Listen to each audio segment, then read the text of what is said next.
Hello friends, நம்ம சென்னைக்கு பக்கத்தில் இருக்க அருமையான வாட்டர் ஃபால்ஸ்க்கு போக போகிறோம். இந்த வாட்டர் ஃபால்ஸோட பேர் சதி கூடு வாட்டர் ஃபால்ஸ்.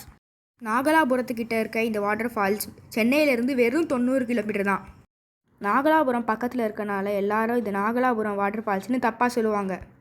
நாகலாபுரத்தை சுற்றி 3 வாட்டர் ஃபால்ஸ் இருக்குது. நாம் இப்போ போகிறது சதி கூடு வாட்டர் ஃபால்ஸ். நாகலாபுரம் ஊத்துக்கோட்டை வழியாக திருப்பதிக்கு போகிற வழியில் இருக்குது. நீங்கள் இந்த இடத்துக்கு போகிறதுக்கு ரொம்ப சிரமப்பட வேணாம். கூகுள் மேப் உங்களை கரெக்டாக இங்கே வந்து சேர்த்துரும். இந்த வாட்டர் ஃபால்ஸ் லொக்கேஷனை டிஸ்கிரிப்ஷனில் கொடுத்துருக்கேன். பைக்கில் போனீங்கன்னா இந்த வாட்டர் ஃபால்ஸ்க்கு பக்கத்தில் போயிடலாம். காரில் போனீங்கன்னா நீங்கள் ஒரு 3 கிலோமீட்டர் நடக்கணும்.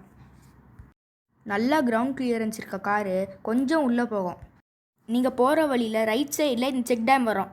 மழை காலத்தில் இந்த செக் டேம் நிரம்பி வழியும். இந்த வாட்டர் ஃபால்ஸ்க்கு நிறையா பைக்கர்ஸ் வருவாங்க. இந்த வாட்டர் ஃபால்ஸ் காப்பு காட்டில் இருக்குது. நீங்கள் 45 நிமிஷம் நடந்தால் இந்த வாட்டர் ஃபால்ஸ்க்கு போயிடலாம். நீச்சல் தெரிஞ்சவங்க மட்டும் இந்த வாட்டர் ஃபால்ஸ்க்கு போங்க. வருஷம் இந்த வாட்டர் ஃபால்ஸில் நீச்சல் தெரியாதவங்க நிறைய பேர் இறந்து போகிறாங்க. 6 மாதம் இந்த வாட்டர் ஃபால்ஸில் யாரையும் அலோவ் பண்ணாமல் இருந்தாங்க. இப்போ இந்த வாட்டர் ஃபால்ஸ்க்குள்ளே போக அலோவ் பண்ணுறாங்க. ஸ்விம்மிங் பூலில் கற்றுக்கிட்ட நீச்சல் உங்களுக்கு இங்கே உதவாது. வெயில் நேரத்தில் இந்த வாட்டர் ஃபால்ஸ்க்கு போகிறத அவாய்ட் பண்ணுங்கள். இங்கே நிழல் தரதுக்கு மரம் கிடையாது. ஒன்று காலையில் போங்க, இல்லைனா சாயங்காலம் 3 மணிக்கு மேலே போங்க. போகும்போது மறக்காமல் 2 லிட்டர் தண்ணியை எடுத்துகிட்டு போங்க. இந்த இடம் ஃபேமிலியாக போகிறதுக்கு ஏற்ற இடம் கிடையாது. இங்கே பேச்சுலர்ஸ் தான் நிறையா பேர் வருவாங்க.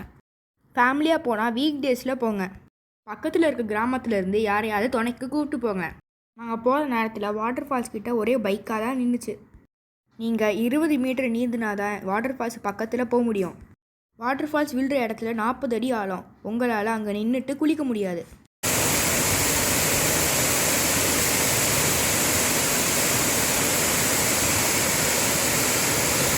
போன வருஷம் மட்டும் இந்த வாட்டர் ஃபால்ஸில் 3 பேர் இறந்து போனாங்க. நீச்சல் தெரியாதவங்க இந்த வாட்டர் ஃபால்ஸில் தயவு செய்து இறங்காதீங்க. நான் திரும்ப சொல்கிறேன், ஸ்விம்மிங் பூலில் கற்றுக்கிட்ட நீச்சல் உங்களுக்கு இங்கே உதவாது. நீச்சல் தெரியாதவங்க லைஃப் ஜாக்கெட் போட்டு இங்கே நீந்துங்க. இந்த மாதிரி நிறைய வாட்டர் ஃபால்ஸ் வீடியோ பார்க்கணுன்னா என் சேனலில் சப்ஸ்கிரைப் பண்ணுங்கள். மறக்காமல் ஒரு லைக் பண்ணிடுங்க. நாங்கள் ஒரு அரை மணி நேரம் தண்ணியில் ஆட்டம் போட்டுட்டு கொண்டு வந்த பிரியாணியை பாறை மேலே உட்காந்து சாப்பிட்டுட்டு வீட்டுக்கு கிளம்பிட்டோம். ஒரு முக்கியமான விஷயம், இங்கே பாம்பு நடமாட்டம் ரொம்ப ஜாஸ்தியாக இருக்கும். அதனால் நீங்கள் ரொம்ப ஜாக்கிரதையாக இருக்கணும்.